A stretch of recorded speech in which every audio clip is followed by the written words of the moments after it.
Hello दोस्तों, welcome to my channel. और मैं आज लाई हूँ आपके लिए जीएस 2 पेपर।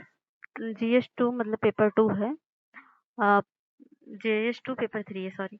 तो इसमें क्वेश्चन नंबर 2 है और मॉडल आंसर राइटिंग हम करवाएंगे आज यूपीएससी मेंस प्रीवियस ईयर 2022 का, जिसमें पहला क्वेश्चन मैंने करवा दिया है। अगर आपने नहीं देखा तो जाके देख लीजिए, और जीएस 1 के सारे क्वेश्चन को भी सॉल्व करवा दी हूँ, तो उसको भी आप जाके देख लीजिए।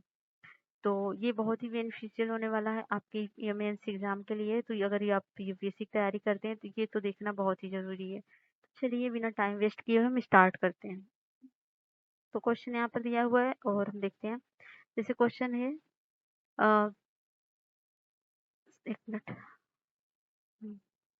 क्वेश्चन है, भारत के संपूर्ण क्षेत्र में निवास करने वाले विचरण करने का अधिकार स्वतंत्र रूप से सभी भारतीय नागरिकों को उपलब्ध है, किंतु ये अधिकार असीम नहीं है। मतलब इस पर रीजनेबल रिस्ट्रिक्शंस भी लगे हैं। तो 150 शब्द में लिखना है, 10 अंक का है। तो भारत में मतलब निवास करने का अधिकार और विचरण करने का स्वतंत्र रूप से, लेकिन इस पर रीजनेबल रिस्ट्रिक्शंस हैं, तो उसके बारे में ही बताना है। चलिए स्टार्ट करते हैं। तो इंट्रो हम देंगे। भारत के संपूर्ण क्षेत्र में निवास करने और विचरण करने का अधिकार भारत के नागरिकों के लिए उपलब्ध सबसे महत्वपूर्ण मौलिक अधिकारों में से एक है। तो संविधान के अनुच्छेद 19(1) के बारे में बताएंगे हम।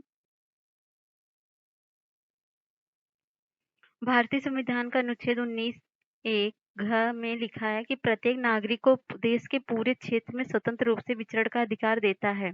इसके अलावा यह केवल नागरिकों को और किसी कंपनी के शेयर धारकों के लिए भी उपलब्ध है, लेकिन विदेशियों या कानूनी संस्थाओं जैसे कंपनियों अथवा निगमों आदि के लिए नहीं है। विचरण की स्वतंत्रता के दो आयाम आंतरिक और बाह्य हैं।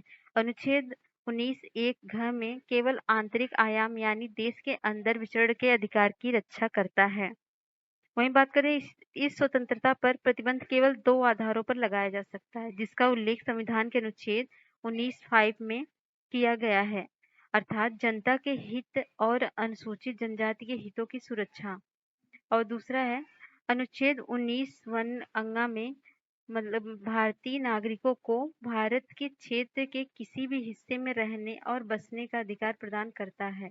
अनुच्छेद 19(1) में की तरह यह अधिकार भी उचित प्रतिबंधों के अधीन है। मतलब इस पर भी रीजनेबल रिस्ट्रिक्शन लगे हुए हैं।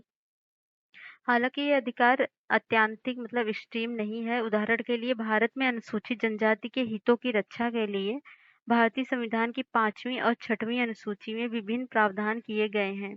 इनमें से कुछ ऐसे क्षेत्रों में भूमि के हस्तांतरण की सीमा या निषेध के साथ साथ भूमि के आवंटन के नियमन से संबंधित है। उत्तर प्रदेश राज्य बनाम कौशल्या मामला की बात करें तो उत्तर प्रदेश राज्य बनाम कौशल्या 1963 मामले में सर्वोच्च न्यायालय ने कहा कि सार्वजनिक स्वास्थ्य के आधार पर और सार्वजनिक नैतिकता के हित में वेश्याओं के विचरण के अधिकार को प्रतिबंधित किया जा सकता है। तो इस तरह से पूरा अनुच्छेद बताते हुए, और कोई मामला है जैसे ये है उत्तर प्रदेश राज्य बनाम कौशल्या मामले की बात करें, तो ऐसे ही आप कंक्लूजन आगे दे सकते हो। तो यहाँ पर कंक्लूजन है, इस प्रकार यह अधिकार भारतीय नागरिकों की गतिशीलता को बढ़ाते हुए कुछ प्रतिबंधों के अधीन भी है, जो लोगों की स्वतंत्रता और अधिकारों के बीच एक उचित संतुलन बनाए रखने में मदद करता है।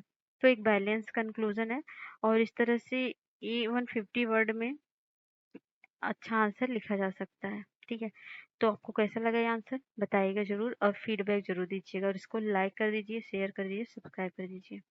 मिलते हैं नेक्स्ट वीडियो में, तब तक के लिए बाय।